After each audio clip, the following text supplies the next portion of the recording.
तो this is Aditya Joshi और इस वीडियो में हम डिस्कस करेंगे कि एमबीबीएस अब्रॉड के साथ जनरली क्या क्या प्रॉब्लम्स रहती हैं। अब ये वैसी बातें होंगी जो लोग यूजुअली डिस्कस नहीं करते हैं, बच्चों को पता नहीं होती है इससे पहले कि वो कहीं और एडमिशन ले लेते हैं, और बाद में जाके जब रियलाइज़ होती है तो काफ़ी बच्चों का नुकसान हो जाता है। मतलब मॉनेटरी नुकसान तो होता ही है, फाइनेंशियल पैसे वगैरह जाते हैं, उसके साथ टाइम एंड इन्वेस्टमेंट सब कुछ वेस्ट हो जाता है। तो आज हम प्राइमरली डिस्कशन करेंगे कि MBBS abroad, not just Philippines, not just Ukraine, overall बाहर, इंडिया से बाहर जो भी एमबीबीएस करने जाते हैं उनके साथ क्या क्या पॉसिबल प्रॉब्लम्स रहती हैं, उनसे कैसे बचा जा सकता है और क्या क्या उनके सोल्यूशंस हैं। तो पहली बात, एनएमसी ने साफ साफ बोला है क्या एनएमसी को चाहिए, उसकी रिक्वायरमेंट्स क्या है, वो सबको पता है। एक छोटे से कंक्लूसिव वे में बोल दूँ तो इंग्लिश में पढ़ाई होनी चाहिए, 54 मंथ्स का एमबीबीएस होना चाहिए। एमबीबीएस के साथ वहाँ पे आपको इंटर्नशिप करनी है और इंडिया में आके भी इंटर्नशिप करनी है। बीएस प्लस एमडी जैसे कोर्सेज नहीं चलेंगे, एंड जहाँ से आप पढ़ के आओगे, मतलब होस्टिंग कंट्री जो है वहाँ का लाइसेंस होना चाहिए, उसके बाद ही आपको इंडिया का लाइसेंस मिल पाएगा। तो ये थे उनके कुछ प्रिलिमिनरी रिक्वायरमेंट्स जो होने चाहिए कहीं भी एमबीबीएस करने के लिए। अब फिलीपींस के साथ प्रॉब्लम क्या है? फिलीपींस के साथ ये थी कि वहाँ बीएस प्लस एमडी चलता था। तो बीएस प्लस एमडी वैसे तो यूएस पैटर्न है, तो बहुत अच्छा माना जाता है। यूएस की डिग्री इंडिया में भी वैलिड है, लेकिन दिक्कत ये यूएस वाले बीएस में क्लिनिकल सब्जेक्ट्स पढ़ा देते हैं, थोड़ा बहुत एनएट पढ़ा देते हैं, मेडिकल रिलेटेड सब्जेक्ट पढ़ाते हैं, जो कि फिलीपींस में नहीं था। वहाँ साइकोलॉजी मेजर बनाते थे आपको, है ना, ए बी साइक पढ़ाते थे, इसलिए वहाँ पे अब एमडी की ड्यूरेशन बढ़ेगी। दूसरी चीज़ इंटर्नशिप, तो इंटर्नशिप वहाँ हो जाएगी। अब ऐसे ही मैं अगर यूक्रेन की बात करूँ तो यूक्रेन के साथ क्या था, वहाँ पे प्रॉपर था 54 मंथ्स का एमबीबीएस, इंटर्नशिप वगैरह भी ठीक थी, लाइसेंस भी मिल जाता था और इंग्लिश में पढ़ाई भी थी। लेकिन दिक्कत क्या है वहाँ पे, क्योंकि वॉर सिचुएशन चल रही है, तो जो बच्चे वहाँ ऑफलाइन जाके नहीं पढ़ेंगे सेकेंड ईयर के बाद, उनका डिग्री इंडिया में वैलिड नहीं होगी। मतलब सेकेंड ईयर तक आप ऑनलाइन पढ़ लो इंडिया से, लेकिन आपको जाना ही पड़ेगा थर्ड ईयर के लिए, या थर्ड ईयर के फर्स्ट सेम के बाद यूक्रेन जाके ऑफलाइन पढ़ने के लिए। दूसरी चीज़ क्या है, फिर ट्रांसफ़र जैसी चीज़ें आ गई थी यूक्रेन में। अब ट्रांसफ़र में क्या हो रहा था कि आप किसी और कंट्री में जा लो, अगर आप यूक्रेन छोड़ के कहीं और कंट्री में जाते हो तो इंडिया में वैलिडिटी की दिक्कत थी। मोबिलिटी प्रोग्राम था लेकिन वो सिलेक्टिव जगहों पे ही था। तो बहुत सारी प्रॉब्लम्स हैं सारे एमबीबीएस के साथ। एमबीबीएस अब्रॉड में जितनी कंट्रीज़ हैं, सिर्फ यूक्रेन और फिलीपींस की बात नहीं कर रहा हूँ मैं, रशिया में भी अब एजुकेशनल बैन्स लग गए ना, एजुकेशनल सैंक्शन लग रहे हैं। वैसे तो वो एज ऑफ नाउ खाली रशियन पासपोर्ट होल्डर्स के ऊपर है, लेकिन क्या पता आगे जाके इंडियन स्टूडेंट्स को भी कुछ असर दे दे वो। बेलारूस जो कि प्रो रशियन है, वहाँ पे ट्रेड सैंक्शंस लग गए, वो भी वॉर में इन्वॉल्व है। रोमेनिया, आर्मेनिया, ये सब वॉर में इन्वॉल्व है। कजाकिस्तान एक अच्छा ऑप्शन था लेकिन वहाँ ड्यूरेशन की प्रॉब्लम है। पोलैंड एक अच्छा ऑप्शन है लेकिन वो बहुत एक्सपेंसिव है। तो ऐसा सब कुछ करने के बाद बहुत कम जगह बचती है जहाँ आप जा सकते हो। अब आते हैं हम क्या प्रॉब्लम्स बच्चे फेस करते हैं बाहर जाने के बाद। तो पहली प्रॉब्लम होती है हिडन कॉस्ट। हिडन कॉस्ट मतलब देखो, ऑन पेपर आपको पता चल जाता है कि ठीक है एमबीबीएस इतने टाइम का है और इतना पैसा लगेगा। फॉर एग्जांपल फिलीपींस की अगर मैं बात करूं तो फिलीपींस में 23 लाख का एमबीबीएस है, तो ट्यूशन फीस इज 23 लाख। तो आप सोचोगे ठीक है रहने खाने में कितना लगेगा, लेकिन रहने खाने का जब टोटल एक्सपेंडिचर मिला देते हैं तो बच्चों का 45 से 50 लाख बैठता है। दैट इज ऑलमोस्ट ट्वाइस, क्योंकि वहाँ लिविंग कंडीशंस और लिविंग जो भी आपको रिक्वायरमेंट्स होती हैं वो बहुत एक्सपेंसिव है। अब यूक्रेन के साथ क्या था, वहाँ लिविंग एक्सपेंसेस उतने ज़्यादा नहीं थे, वहाँ सस्ते थे, हॉस्टल वगैरह सस्ते थे।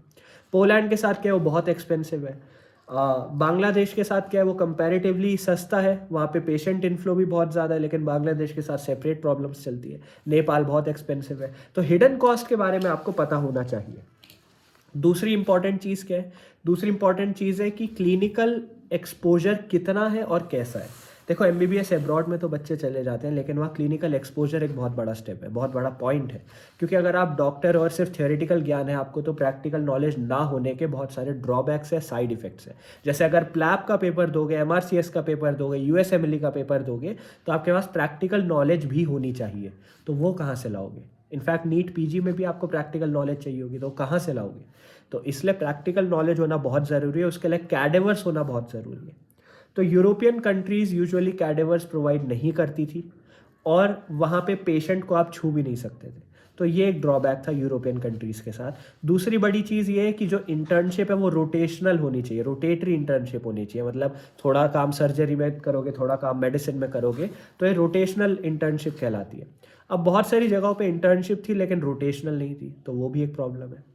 एक और अच्छा पॉइंट ये है कि लेक्चर्स जो होते हैं ना एमबीबीएस अब्रॉड में यूजुअली वो कंसिस्टेंट नहीं होते, मतलब क्लासेस होती हैं, क्लासेस चलेंगी आपकी, लेकिन लेक्चर क्वालिटी उतनी अच्छी कभी कभार नहीं होती है और आपको बहुत ज़्यादा सेल्फ स्टडी करनी पड़ती है। But that goes on for Indian institutions also, यहाँ पे भी आपको सेल्फ स्टडी में बहुत ज़्यादा रिलाई करना पड़ता है। तो ये एक पॉइंट है, लेकिन बहुत स्ट्रॉन्ग पॉइंट नहीं है। एक और अच्छा पॉइंट ये है लैंग्वेज बैरियर। अब भले ही पढ़ाई इंग्लिश में हो रही हो, लेकिन बहुत सारी कंट्रीज़ की लोकल लैंग्वेजेस होती है। यूक्रेन में यूक्रेनियन है, रशिया में रशियन है ना। हर जगह अपनी एक लोकल लैंग्वेज चलती है, जैसे फिलीपींस में फिलिपिनो लैंग्वेज है जिसको टैगलॉग कहते हैं। तो वो सारी लैंग्वेजेस आपको पढ़नी ही पड़ती है, वो सारी लैंग्वेज आपको समझ आनी ही चाहिए, इस ताकि आप ईजिली लोगों से बातचीत कर पाओ। देखो स्कूल का एनवायरनमेंट, कैंपस की सिचुएशन अलग है, लेकिन कैंपस के बाहर आपको चीज़ें खरीदनी होगी, आपको सर्वाइव करना होगा, मार्केट्स में घूमना होगा, डेली ट्रांसपोर्टेशन करना होगा, तो उसके लिए आपको एक लोकल लैंग्वेज आनी चाहिए। तो उसमें भी टाइम लग जाता है और बहुत सारे बच्चे कंफर्टेबल नहीं होते उस लोकल लैंग्वेज को यूज़ करने के लिए। तो वो भी एक बहुत बड़ा ड्रॉबैक कह सकता हूँ मैं। फाइनली एक ड्रॉबैक क्या है कि एमबीबीएस अब्रॉड से करने के बाद अब बच्चों के पास सिचुएशंस चेंज हो गई। अब बच्चों के पास उतने ज़्यादा क्लियर कॉन्सेप्ट नहीं है कि अब हम क्या करें। देखो जो लोग इंडिया में वैलिड नहीं होंगे, अगर 1% चांस बोल देता हूँ कि ठीक है कोई एमबीबीएस अब्रॉड करके आया और इंडिया में वैलिड नहीं हो पा रहा है, तो वो क्या करेगा। तो इसमें मैंने एक वीडियो बनाई थी USMLE versus PLAB versus NEET PG की, वो आप देख सकते हो। और इसके साथ में अगर थोड़ा सा और यहीं पे बोल दूं तो मैं ये बोलूँगा कि इंडिया में अगर नीट पीजी नहीं हो पाता तो आप बाहर पीजी कर सकते हो, बाहर पीजी के लिए ट्राई कर सकते हो। यूएस जाते हैं, यूके जाते हैं, न्यूजीलैंड जाते हैं, कनाडा जाते हैं, ऑस्ट्रेलिया जाते हैं, बहुत सारी जगहों पे आप जा सकते हो। जर्मनी एक अच्छा ऑप्शन है अगर आपको जर्मन लैंग्वेज आती है एक बहुत अच्छे लेवल तक। तो लैंग्वेज बैरियर अगर मैं हटा दूं और आइल्स ओबीएससी का पेपर दे के अगर आप इंग्लिश प्रोफिशिएंसी वाली कंट्रीज में जाना चाहते हो तो US and UK are the most profitable and preferable ones. अब और आगे चलते हैं। अगर हम बाहर से करके आते हैं तो हमारी कैपेबिलिटी एज अ डॉक्टर कितनी डिफर करेगी एक ऐसे बच्चे से जो इंडियन इंस्टीट्यूशन में पढ़ा है। ये बहुत बड़ा सवाल है और ये सबके मन में कभी ना कभी उठता है। तो देखो क्वाइट फ्रैंकली स्पीकिंग बहुत ज़्यादा डिफरेंस नहीं है, नेग्लिजिबल डिफरेंस है। मतलब अगर कोई बच्चा जो कि ट्रूली पढ़ने लिखने में अच्छा है और केपेबल है और डॉक्टर में मतलब एमबीबीएस की पढ़ाई ढंग से कर रहा है, तमीज़ से कर रहा है, तो उसके बीच और किसी ऐसे बच्चे के बीच जो इंडियन इंस्टीट्यूशन से पढ़ रहा है कोई नॉलेज का गैप नहीं होगा। और अब तो एफएमजी हट जाएगा, अब नेक्स्ट का पेपर आएगा, तो नेक्स्ट का पेपर इंडियन स्टूडेंट्स को भी क्लियर करना होगा और बाहर आने वाले स्टूडेंट्स को भी क्लियर करना होगा, सबको नेक्स्ट का पेपर देना पड़ेगा। तो नेक्स्ट के पेपर के आने के बाद एक अच्छी बात ये हो गई है कि एक कॉमन ग्राउंड्स में सबकी नॉलेज को चेक कर सकते हैं। तो अब कोई ये नहीं कह सकता कि बाहर पढ़ के आए तो नॉलेज कम, ऐसा नहीं है। सबने पेपर क्लियर किया, सबके पास इक्वल नॉलेज है। जिसके पास बजट जैसा था, जिसके पास सिचुएशन जैसी थी, फाइनेंशियल कंडीशन कैसी थी, और इंडिया में जो भी चलता है कोटा रिजर्वेशन कास्ट सिस्टम, उसकी वजह से जिसको जहाँ जाना पड़ा वो वहाँ गया। एक बहुत अच्छा पॉइंट ये है कि बहुत सारे लोग क्या करते हैं, अब कोटा रिजर्वेशन की बात तो मैं क्या ही करूँ, वो तो सबको पता है इंडिया में कैसा चलता है। लेकिन बहुत सारे बच्चे प्राइवेट कॉलेजेस में जाते हैं। इंडिया के इंस्टीट्यूशंस के साथ, इंडिया में मेडिकल उसके साथ एक बहुत बड़ी प्रॉब्लम ये है कि पैसे फेंक के डॉक्टर बना जा सकता है। फैक्ट है, ट्रुथ है।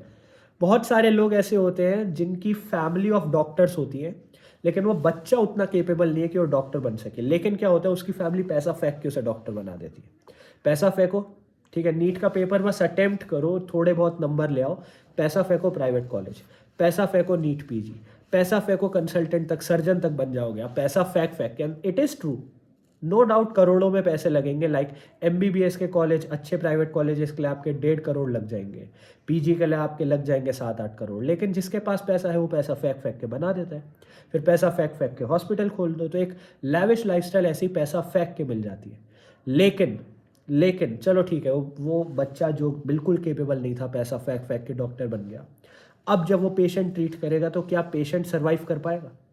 क्या पेशेंट के साथ जस्टिस हुआ? ये पेशेंट अगर एक ऐसे डॉक्टर के पास जा रहा है जिसके पास कोई एप्लीकेशन ऑफ ब्रेन नहीं है, बुद्धि नहीं है, जीरो दिमाग है, बेवकूफ़ है, डम है, बॉडम है, घटिया 2 किस्म का आदमी है, लेकिन पैसा फेंक के डॉक्टर बन गए, तो अब जब वो पेशेंट को ट्रीट करेगा तो पेशेंट सर्वाइव कर जाएगा क्या?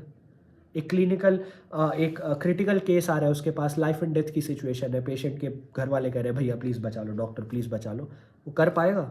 वो ऐसी कंडीशंस में सर्वाइव ही नहीं कर पाएगा। तो पैसा फेंक के भले ही वो डॉक्टर बन जाए, उसके बाद उसको कोई रिस्पेक्ट नहीं मिलने वाली है, उसके पास पेशेंट्स खुद ही नहीं आएंगे, क्योंकि सबको पता होता है डॉक्टर की कैपेबिलिटी क्या है। तो अगर आप अपनी कैपेबिलिटी प्रूव कर पा रहे हो, भले ही आप फॉरेन से पढ़ के आ रहे हो, चाहे इंडिया से पैसे फेंक के पढ़ रहे हो, तो लोग आपको रिस्पेक्ट करेंगे।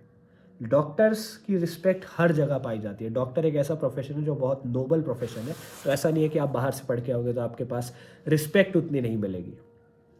अब भैया, क्या बाहर से यूएसएमएलई देना ईजी है या इंडिया से यूएसएमएलई देना ईजी है? ये भी एक बहुत अच्छा क्वेश्चन है कि यूएसएमएलई प्लैब जैसे एग्ज़ाम बाहर से देने ईजी है या इंडिया से देने ईजी है।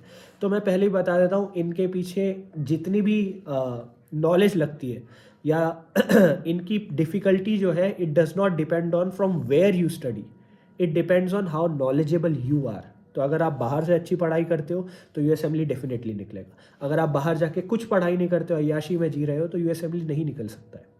तो ऑल डिपेंड्स ऑन कितनी मेहनत आप करना चाह रहे हो। बहुत सारे लोग इंडिया के बेकार कॉलेजेस से यूएसएमएलई निकाल देते हैं, और बहुत सारे इंडिया के प्रीमियर इंस्टीट्यूट्स, प्राइम इंस्टीट्यूट से भी यूएसएमएलई जैसे एग्ज़ाम नहीं निकाल पाते हैं। तो at the end of the day it all depends on कि तुम्हारी कितनी कैपेबिलिटी है, तुम कितना पुश करना चाह रहे हो अपने आप को। फाइनली भैया, यूजुअली बजट कितना रहता है बाहर जो बच्चे जाते हैं? तो अगर मैं बात करूँ तो सबकी, अगर ट्यूशन फीस की बात करूँ कहीं भी एब्रॉड की, जनरलाइज कर रहा हूँ मैं, तो tuition fees lies anywhere between 15 lakh to 30 lakh tuition fee. Total कितना खर्चा हो जाता है अगर कहीं भी अब्रॉड जाते हो? तो 45 लाख से 60 लाख तक खर्चा हो जाता है, इंक्लूडिंग इंडिया आना जाना, घूमना, वहाँ रहना, खाना, सब कुछ, हॉस्टल, पढ़ाई, सब कुछ मिला के इतना हो ही जाता है। Still it is very much cheaper than private colleges in India, इसलिए बच्चे बाहर जाते हैं। अब क्या एनएमसी अपने रूल्स रेगुलेशंस चेंज करेगी? क्या एग्जेम्पशन मिल पाएगा फिलीपींस वाले लोगों को या यूक्रेन वाले बच्चों को, या जिनको भी एग्जेम्पशन चाहिए, क्या एग्जेम्पशन मिलने के चांसेस हैं? तो देखो, नेवर से नेवर, एग्जेम्पशन के चांसेस तो हमेशा रहेंगे, लेकिन बहुत रेयर है, बहुत रेयर। क्योंकि देखो, आप एनएमसी एक गवर्नमेंटल ऑर्गेनाइजेशन है, तो आप गवर्नमेंट के खिलाफ ही केस लेके बैठे हो, तो ये केस चलता जाएगा। जैसा अभी भी आपने देखा, न्यू डेट्स आती रहती है, पोस्टपोन करते रहते हैं, कोई ठोस रिटर्न एग्रीमेंट नहीं आता है। दूसरी चीज़ ये, एग्जेम्पशन मिलने के चांस है, क्योंकि बाय द टाइम ये लॉ ये गैजेट इन्होंने निकाला था, ऑलरेडी बच्चों की पढ़ाई चालू हो रखी थी। बैक डेट एडमिशन दिखा दोगे या कुछ भी करोगे तो भी ऑन पेपर पहले चालू हो गया था, तो एग्जेम्पशन के चांस है। दूसरी चीज़, क्या फिलीपींस वालों को लाइसेंस मिल पाएगा? अब एज ऑफ नाउ ये बोला जा रहा है कि फिलीपींस में जो पढ़ रहे हैं उनको रजिस्ट्रेबल डॉक्टर बना दिया जाएगा, उनको एक लाइसेंस दे दिया जाएगा ऑन पेपर, लेकिन they won't be able to practice in Philippines. उनकी पढ़ाई will be similar to Filipinos in every aspect, knowledge और जो भी सब कुछ है, ड्यूरेशन, लेकिन उनको जो लाइसेंस दिया जाएगा वो वहाँ काम करने का नहीं दिया जाएगा एज ऑफ नाउ। तो बहुत सारे कंसल्टेंट बोल रहे हैं कि ठीक है, रजिस्ट्रेशन नंबर ही चाहिए था, जो मिल जाएगा तो सेफ़ है। मैं अभी रिटर्न कन्फर्मेशन के लिए रुका हूँ कि अगर कुछ मिलता है तो क्या मिलता है, उसके बाद मैं प्रेजेंट करूँगा वो आप लोगों को।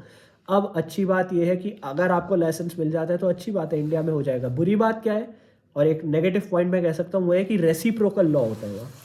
फिलीपीन वाले उन्हीं लोगों को लाइसेंस देते हैं जिन कंट्रीज़ फिलीपीन वाले बच्चों को लाइसेंस देती है, तो इंडिया नहीं देता है। तो एक स्ट्रॉन्ग चांस ये भी है कि लाइसेंस हो सकता है ना मिल पाए। तो बहुत सारे कंसल्टेंट आपको बोलेंगे हाँ चलो सेफ़ है, बेस्ट कंट्री। मैं कहूँगा फिलीपींस तब आओ जब आपके पास कोई और ऑप्शन नहीं है। That's it for today. I hope this video help. Thank you.